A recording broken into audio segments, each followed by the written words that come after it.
2026లో first ఒక sweet video పెడదామని Mysore Pak video పెట్టేస్తున్నా. సింపుల్గా చేసేసుకోవచ్చు. ఫస్ట్ ఒక కప్ తీసుకొని ఆ కప్ నిండా శనగపిండి తీసుకొని కొద్దిగా నెయ్యి వేసి వేయించి పక్కన పెట్టుకోవాలన్నమాట, కలర్ చేంజ్ అయ్యేంత వరకు.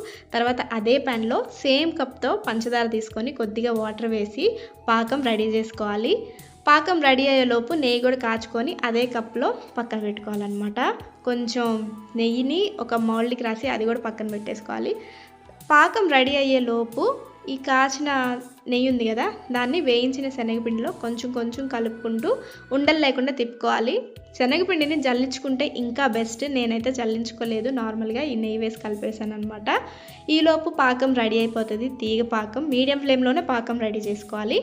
ఇంకా మనం నెయ్యిలో కలిపి పెట్టుకున్న శనగపిండి ఉంది కదా, దాన్ని వేసుకుంటూ కొద్దిగా నెయ్యి వేసుకుంటూ ప్యాన్కి సపరేట్ అయ్యేంత వరకు కలుపుతూనే ఉండాలి ఉండలు లేకుండా. ఇంకా తర్వాత మౌల్డ్లో పోసుకొని డీమౌల్డ్ చేసుకుంటామే. చాలా టేస్టీగా ఉంటుంది. మీరు కూడా ట్రై చేయండి. Thank you.